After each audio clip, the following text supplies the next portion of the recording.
Hi, all. Steve Porter, um, past, future, possible candidate for town council. Not exactly sure where I stand at the moment, but I had promised a recap of the November 6th town council work session. Um, Been a bit of a crazy week, so a little behind. Also traveling, so I don't have my normal stuff with me, so the audio and visual here is probably a little flaky. So sorry about that, but the information should still be good. Just a reminder, these are my opinions. They don't represent the opinions of the town council, the Board of Zoning Appeals, my employer's Oracle, or the Loudoun County Department of Fire Rescue. Just my opinions on stuff and hopefully a decent recap. And then it is still paid for by my campaign committee, the Stephen Porter for Town Council campaign committee. Sorry, Stephen Porter for Herndon Council is the official name. All right, so all of that aside, let me pull up the um, agenda for the work session for you all. So the work session started with a closed meeting, actually. Closed meeting ran for about an hour about specific legal counsel regarding specific legal matters requiring the provision of legal advice about downtown redevelopment. So basically, it was about the Comstock project. Um, the town has released a press release, and also the agenda for Tuesday, the 12th meeting gives better insight in what that executive session actually covered. And so what they're doing, if you look at the, whoops, if you look at the press release, basically, is they're looking to take and issue up to $30 million worth of bonds through this City of Fairfax's Economic Development Authority as a conduit bond issuer.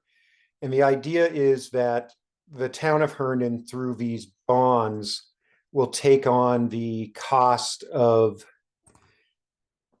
the garage, the public areas of the construction. So the public parking spots in the garage and the arts center portion, the town will assume the construction cost for that. Um, in return, Comstock or the joint partnership will actually, while the bond is still in effect, transfer ownership of the garage, all of the garage, private and public spaces, to the town and basically pay a lease that covers a bond payment. So that's the idea behind it.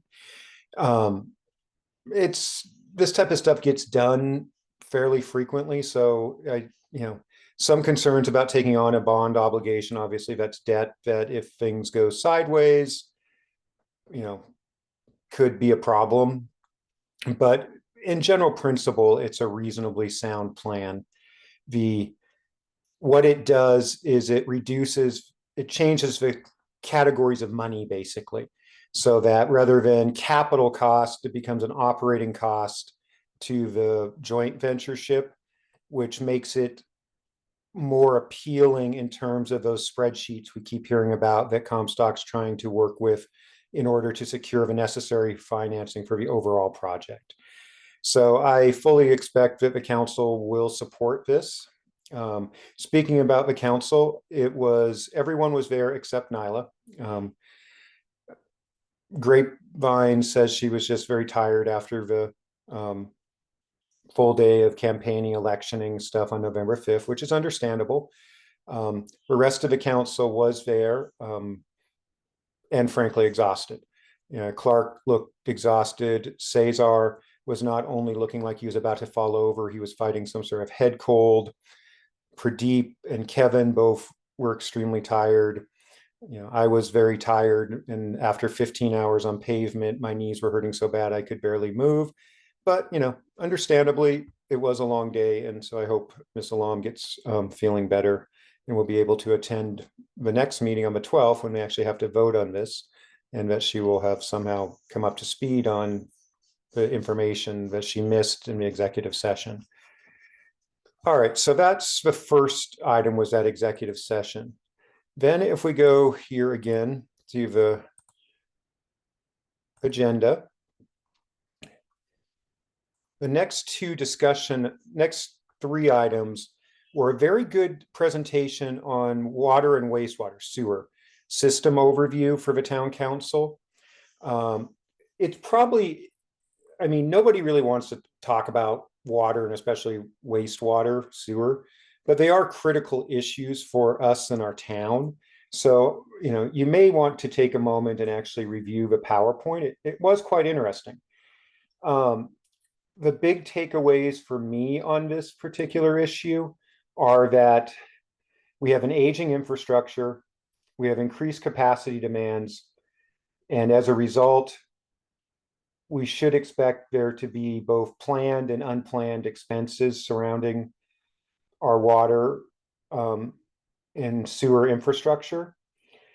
We use about currently 2 million gallons of water a day and process something like 2.5 million gallons of sewage a day. Um, so it's an active system. We do revise our utility master plans about every 2 to 3 years, apparently. But there's also some regulatory changes coming up, especially in 2027, which are going to increase some of our costs for water sampling, quality controls, things like that. So, it's something that needs to be high up on the awareness of the town council and town staff. And for those of you who have talked to me at doors and things, that's one of the points I actually have brought up, that we need to purchase, you know, somewhere between about 20 and 40 million more in sewage capacity in the near future, for example. And there's also some challenges with where are we going to send the sewage, because Blue Plains, which is where we currently send it, is pretty much at capacity. So we're working, or the town, not me at the moment, but the town is working with our regional partners to try to figure out, okay, how's that going to play out? What can we do? But so it's sort of interesting. The last thing that got brought up, stormwater is different. It flows through a different system. Hopefully, if it gets into the sewage system, that's infiltration and causes some issues. Mayor-elect Kevin LeBlanc asked if we had any gray water programs or policies in town currently. We don't. So perhaps that's an area that we will start to investigate, both for cost reasons and for environmental reasons. Um, so that was the wastewater stuff. Again, I think it's a pretty cool presentation, honestly. She did a good job. So if you get a chance, you may want to take a look at that. Then we went into two issues, both brought up by Councilmember Scherf. There apparently was some letter about some misunderstanding about proffers and what the Fairfax County Housing Authority would and would not work with. Short version to this is you can read the letters if you want, but the end goal doesn't really change. That we're trying to find a consultant who will take a look at all of our options out of all three of the major buckets that we can use for affordable housing, and really help advise the town on what are viable options, what are viable choices, things like that. It is good to know that Supervisor Bierman and Fairfax County are looking forward to helping us with however that eventually plays out. But for the most part, there wasn't anything major in that particular discussion. Right now, we are looking at, the town is looking at contracts for those type of consultants that we might be able to ride. Riding contracts is a common practice in local government. It allows us to get sometimes more buying power, as well as be able to expedite certain processes, because you don't necessarily have to go out for full sets of bids and proposals and stuff like that. So that's where the affordable housing stuff is at the moment. And then the next item on here was town-owned property. So basically Council Member Scherf had asked for a list of properties that were currently providing it under market value. And so you can look at this list. I'm just very briefly bringing it up. And the core of the discussion really was around, should we? Someone made honestly, Arts Herndon was being attacked somewhat, in my opinion, in this particular presentation. But, the towns gives substantial property reduction to both Arts Herndon, to Next Stop, HCTV. Now, HCTV is sort of different. It has its own revenue stream through certain types of fees and things. So it generally doesn't get mixed in quite the same in consideration. Plus, it provides specific services to the town on a recurring basis. So a lot of it really of a discussion came around Arts Herndon and Next Stop. Um, nothing done there, and the points were not necessarily invalid, but we do need to consider the value of our in-kind donations, our in-kind real estate type things, our under market leases.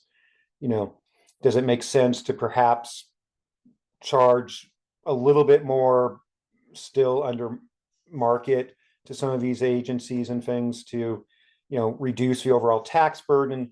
Those are fair discussions to have. And then just the thing that kept coming up on this one too is, are we distributing these type of resources and these funds in an equitable manner? So obviously, Pradeep, Cesar, Danielle, Kevin too, honestly, talk a lot about equity and inclusion. It's also important to me. I do think that especially Arts Herndon does a lot of work that's beneficial to a wide range of people, and offers, a variety of experiences. A number of cultural festivals have been done, with Arts Herndon, things like that. So, I think, does it deserve a closer look overall at how we handle these things? Sure. We should always be going back, looking at our policies, looking at how we choose to structure our spending and things, making sure we're doing it in a fair and consistent manner. So that will probably be something that comes up. Obviously it's not going to come up this year. I mean, there's only what? So there's literally two more town council segments left. There's 2.5. There's a public hearing next Tuesday on the 12th. Then you've got a public work session, public session, another work session, public session, and this council's done. So I believe that's accurate. I think there's only one set of things in December. I'll double check that at some point. But anyway, and then the new council will come in. Now, as far as roundtable type stuff, Cesar brought up some concerns that were being expressed about some safety concerns around town. Kevin asked about the status of the wreaths, the holiday decorations. Apparently, there's a contract under review for holiday decorations. Exactly what that means, what they will be, is still a little up in the air. The idea has been floated to move the wreaths and stuff to the non-electrical poles. The problem with the wreaths that came up last year is apparently we had not properly trained people operating too close to power lines. And so where the wreaths typically were being put, they actually couldn't do because it was either an OSHA or a VIOSH violation of some sort. So that was Kevin. Clark thanked staff for the beginnings of the Ferndale striping projects to help sort of better corral traffic in some areas of Ferndale, which, if you travel that street at all, is sort of a pain. And the interim town manager, wanted to note that October 28th was National First Responders Day. And while you normally think of people like paramedics like me or firefighters, police, there are other first responders as well, including our public works personnel, tow truck drivers, things like that. He was particularly calling out our public works personnel because in those types of situations, they often are also got called out and involved in things. So I agree with him and want to thank all the first responders, regardless of their specific role, for their contributions to their communities. And so that basically, they then went into another executive session to consider some appointments to boards and commissions. If you look at the agenda for the 12th, you'll see that what it was that Mr. Kim, who currently serves on the Board of Zoning Appeal, his term is up. He has actually been appointed to the Planning Commission. which is an excellent, excellent move. He was on the Board of Zoning Appeals for many years. He has great experience in that space. He will be a true asset to the Planning Commission and to the town. So I heartily congratulate him, although I will miss his advice and wisdom on the Board of Zoning Appeals. Related to that, Nick Manito, or Manito, I'm not 100% sure on this pronunciation, was appointed to a 5-year term on the Board of Zoning Appeals. So we'll have a little bit of new blood on the Board of Zoning Appeals, some very experienced but new to it blood on the Planning Commission. And so all those things are good things. So that wraps up the meeting overall. Far as what's going on with the town council, I'm sure you saw that Kevin LeBlanc handily defeated Pradeep Takal for the mayor's position. So he's now the mayor-elect. The vice mayor, which is typically the person who gets the most votes in the town council, looks like it'll be Michael Lloyd.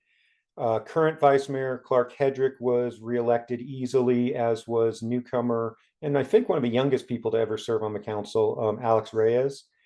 And then Coach Kelvin Garcia secured the 4th spot. And then a little further down in the voting totals, but still should be safe, Cesar de Aguila is on the 5th slot. The 6th slot is still too close to call between Naila Alam and myself. So it will come down to the provisionals. Literally, it will come down to the provisionals. That's how close this is, which we should know by Friday the 15th, because that's when the the election board has to certify the election by the 15th of November. So that's this coming Friday. So I'm on a bit of pins and needles right now, because I don't know whether I should be celebrating or, not celebrating. So so if you just keep me in your thoughts, just not necessarily that I win, but just for the grace to deal with the situation, I'd appreciate it. So again, Steve Porter. This presentation is made possible by the Stephen Porter for Herndon Council Campaign Committee. As always, if you have any questions, concerns, anything like that, please reach out. And I hope everyone's having a great day. Thank you.